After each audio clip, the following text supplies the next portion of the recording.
What's up, y'all? This is Charlie. Uh, Doing this again, number two. I was just thinking about something earlier um, with regards to like how people get stuck in a rut and all that, and I wanted to talk a little bit about the idea of mourning. Mourning. Now, I just came outside. It's getting a little late. I don't know, just this idea came up, and so I didn't really rehearse it all that much, and I didn't think about, everything that I wanted to say. There's a feeling that pops up inside of me, I've noticed, when I have, certain thoughts on a topic, or certain, where it's like an idea comes to your head and you're like, oh man, like that's something that I feel like I can speak on.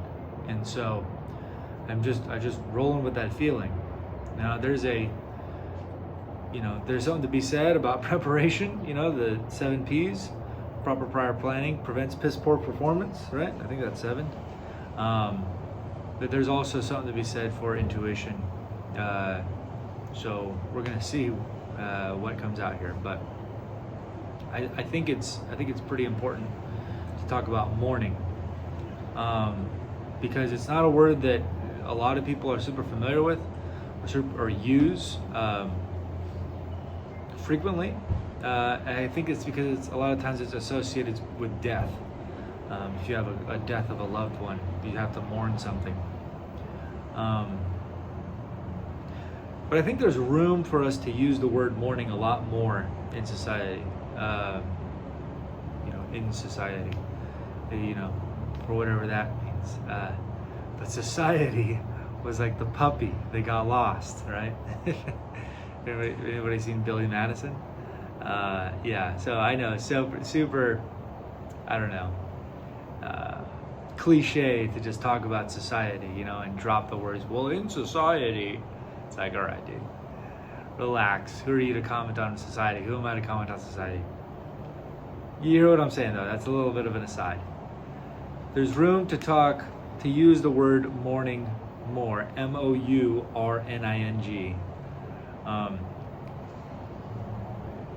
for more things than just loss or the death of a loved one.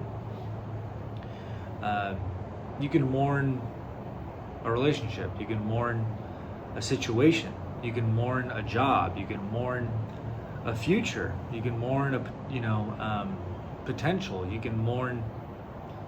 Really, what I think how do you know when you've actually mourned something? Like, what does success look like? I've achieved total mourning of something. If that even, we don't really use it like that. Mourning is very much a process. The word mourning is very much a process. If you mourn something, that's a verb. You're mourning something. You're going through the process. We don't really talk, or you say like, I mourned something, past tense. So I processed it. But what does it look like when you've actually processed something? And I think the answer is when you realize that you don't have control over the situation. You don't have power over the situation. It is what it is. And I don't mean to do that say that someone should just say it is what it is when they need to mourn something in a stoic way or in a suppression way or anything like that.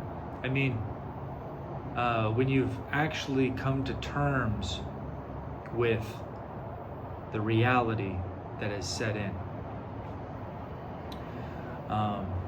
Interestingly enough, this is just my own personal observation here, but it seems to me, and this is through personal experience and what I've observed in others as well, kids tend to be a lot better at mourning things. Yes, they get sad. Yes, they feel things, especially if it's the first time in their life they've ever felt that feeling of loss or sadness or whatnot. But they tend to heal pretty. They tend to heal. They tend to mourn, and I think one of the reasons for that is because they're used to not having any power. Kids don't have much power in this world. They're small. I am small, you know. That's Plankton from SpongeBob, but it's probably ridiculous. But someone might get that one. But he said Plankton's like, I am small. Funny enough, Plankton was always wanting power too, you know. So there's like that Napoleon complex there. But regardless, kids don't have power. You know, George Lucas once was asked if he was concerned that children were reported to have their favorite character in Star Wars be Darth Vader. He said, no, it makes perfect sense. And the person asking was like, why is that? And George Lucas says, well, because children don't have power. So of course they're attracted to the thing that has the most power, or seemingly anyway, which is Darth Vader. Which is, of course, what Anakin was attracted to, you know, the ability to have the power to stop those from who he loves dying. So, boom, okay, well, boom, perfect. So now we get into, if you want to get into Star Wars stuff, you know, why was there so much concern on the Jedi Council for allowing Anakin to start so soon or so late in life? Because he would have lost his mom. He already had tendencies built in at age 9. Which is obviously super young, but still, like, you know, there's an attachment that allows for fear, you know, the fear of loss, etc. The seeking of control. That is the root of it.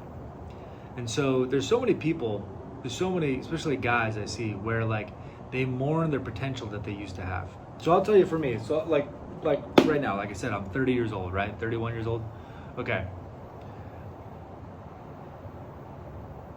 Potential is a hell of a thing as well.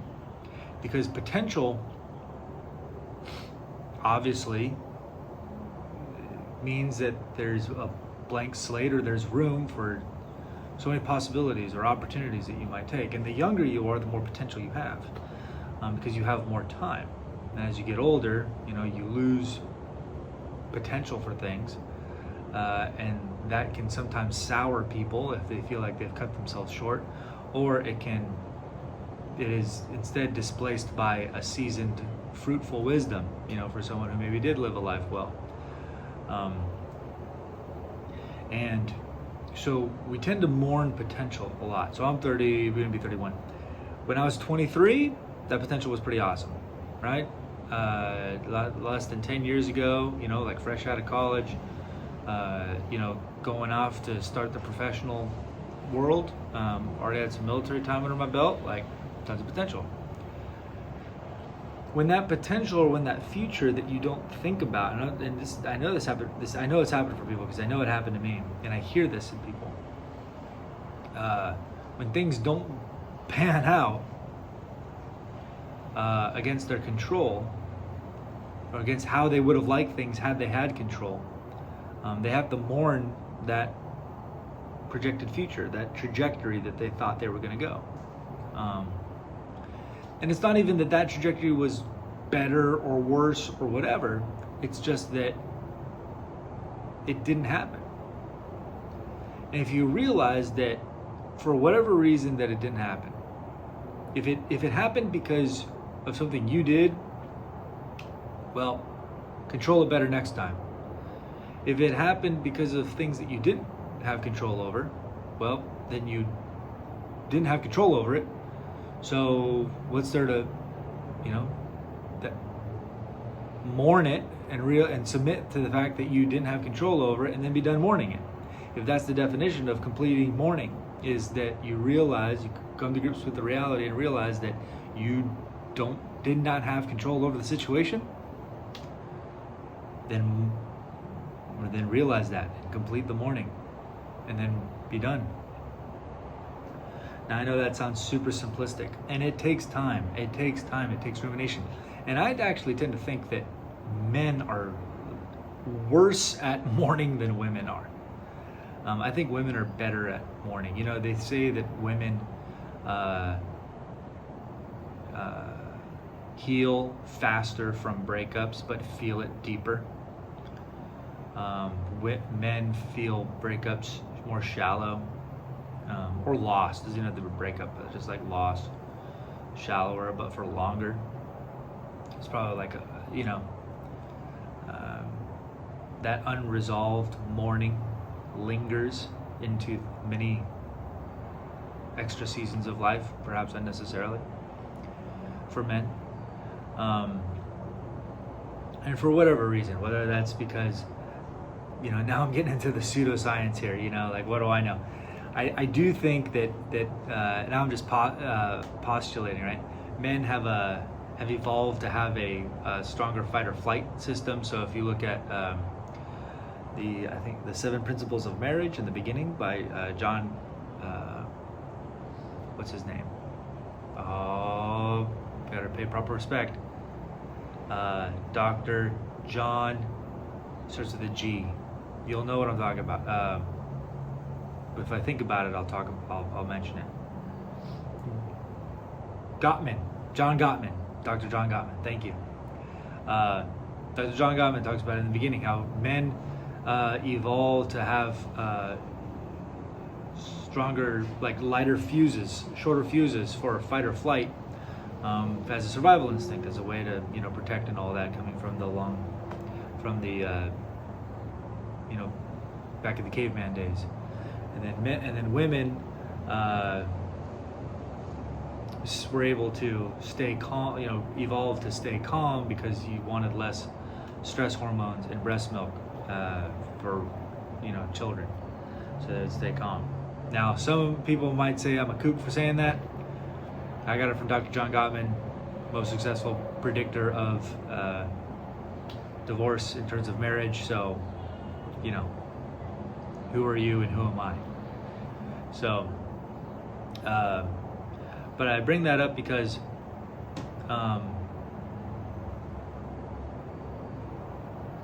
seeing a threat to their control, men are more likely to fight or flight as a way to reestablish control, I think, especially as an adult. And so you will see guys not mourn the thing that they have to mourn, and it sticks with them for a long time. I know I've had stuff where years, and you think, gosh, man, like you do all this work on yourself, or you think you do all this changing, and you put yourself in completely different situations, or you journal, you grow, you do this, blah, blah, blah, whatever.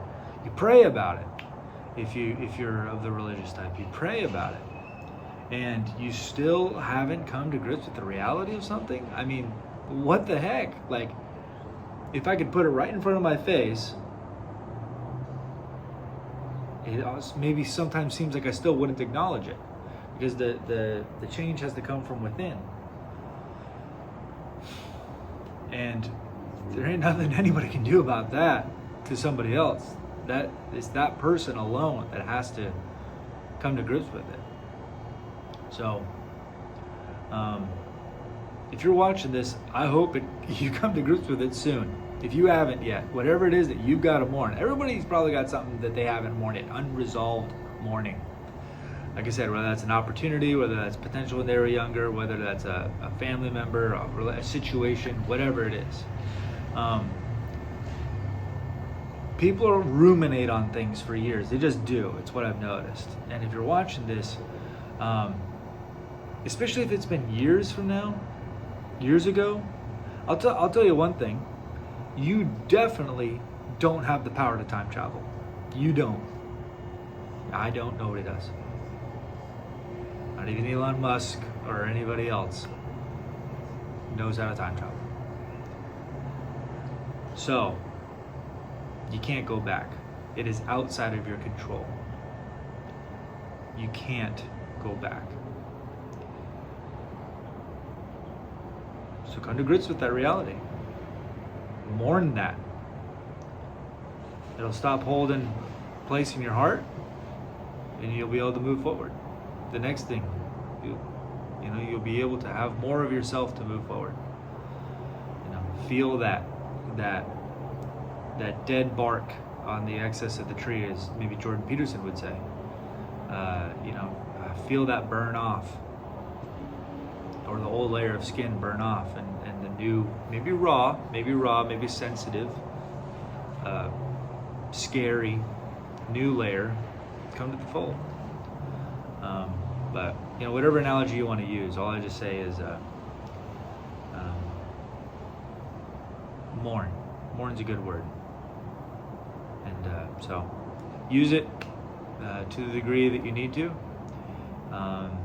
Talk with your buddies about what it is that you need to mourn. Maybe not, and I understand not wanting to burden them with the mourning process, but definitely need somebody to go through that process with, whether it's yourself or whoever it is, whatever you got to do. Everybody mourns differently. But you got to do it. So I encourage you to do that, and talk to y'all next time.